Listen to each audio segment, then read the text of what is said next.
മാധ്യമ സ്വാതന്ത്ര്യം എന്നത് മൂലധന താൽപര്യം മാത്രമാകരുതെന്ന് മുതിർന്ന മാധ്യമ പ്രവർത്തകൻ ശശികുമാർ. അതിനാലാണ് എളുപ്പം മാധ്യമങ്ങളെ കീഴ്പ്പെടുത്താൻ കഴിയുന്നത്. റേറ്റിംഗ് കൂട്ടാൻ ചില മാധ്യമങ്ങൾ അതിരുവിട്ട പ്രവർത്തനം നടത്തുന്നുവെന്ന് രമേശ് ചെന്നിത്തലയും പറഞ്ഞു. കൈരളി ടിവിയുടെ 25ാം വാർഷിക പരിപാടിയിൽ സംസാരിക്കുകയായിരുന്നു ഇരുവരും. സാമൂഹ്യ മാധ്യമങ്ങളാണ് ചില മാധ്യമങ്ങളുടെ ഹെഡ്ലൈൻ വരെ തീരുമാനിക്കുന്നത്. ആധികാരികത പരിശോധിക്കാതെയാണ് അവർ വാർത്തകൾ നൽകുന്നത്. മാധ്യമ സ്വാതന്ത്ര്യം എന്നത് മൂലധന താൽപര്യം മാത്രമായി മാറരുതെന്നും ശശികുമാർ പറഞ്ഞു. കേന്ദ്ര ഗൃഹമന്ത്രി പറയുന്നു, ഇവിടെ ഇങ്ങനെ ഒരു ദുരന്തം ഉണ്ടാവുമെന്ന് ഇന്ത്യൻ മീറ്ററോളജിക്കൽ ഡിപ്പാർട്ട്മെൻറ്റ് പലതവണയും വാർണിംഗ്സ് തന്നിരുന്നു.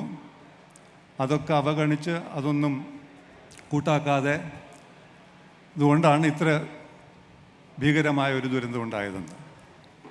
ഇതിൻ്റെ സത്യാവസ്ഥ എക്സാമിൻ ചെയ്യേണ്ടതായിരുന്നു. മുഖ്യമന്ത്രി ഇത് ശരിയല്ല എന്ന് പറഞ്ഞു. പക്ഷെ ആര് പറഞ്ഞാണ് ശരി എന്നുള്ള ഒരു സ്വാഭാവികമായിട്ടും എല്ലാവരുടെ മനസ്സിലൊരു ചിന്തയുണ്ടായിരുന്നു. അതിനെതിർത്താണ് മുഖ്യമന്ത്രി പറയുന്നത് അത് ശരിയല്ല എന്ന് പറയുന്നു. ഇതെന്താണ് ശരി എന്നുള്ളത് ഇവിടുത്തെ മാധ്യമങ്ങൾ അതിലേക്ക് വളരെ സീരിയസ് ആയിട്ട് they should have dived into that, checked it out, verified it. അത് പക്ഷെ വേണ്ട പോലെ ചെയ്തില്ല എന്നുള്ളതാണ് ഞാൻ പറയുന്ന ഈ അവഗണനയുടെ ഒരു പ്രശ്നം. അത് ഹിന്ദുവിലാണ് പിന്നെ IMDയുടെ ഒരു സീരിയസ് ആയിട്ടുള്ളൊരു കോംപ്രിഹെൻസീവ് റിപ്പോർട്ട് വരുന്നത്.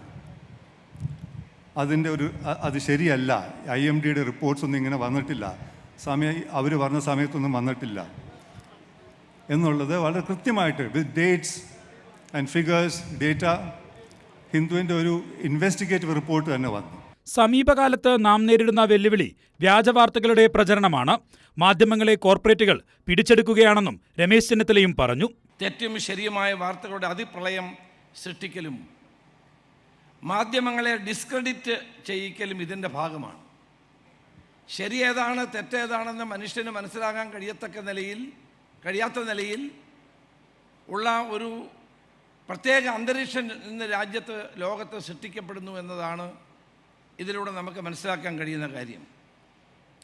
സമീപകാല പത്രപ്രവർത്തനം കേരളത്തിൽ മാത്രമല്ല ലോകത്തെവിടെയും നേരിടുന്ന ഏറ്റവും വലിയ പ്രശ്നം വ്യാജ വാർത്തകളാണ്. സോഷ്യൽ മീഡിയ ലോകവ്യാപകമായി ജനങ്ങൾ ഉപയോഗിക്കുന്ന സാഹചര്യത്തിൽ കാട്ടുതീ പോലെ പടരുന്ന വ്യാജ വാർത്തകളുടെയും മാധ്യമ സ്ഥാപനങ്ങളുടെയും വിശ്വാസ്യത തന്നെ തകർക്കുകയാണ്. കൈരളി ടിവിയുടെ 25ാം വാർഷിക പരിപാടിയിലായിരുന്നു ഇരുവരുടെയും പ്രതികരണം. കൈരളി ന്യൂസ്, തിരുവനന്തപുരം.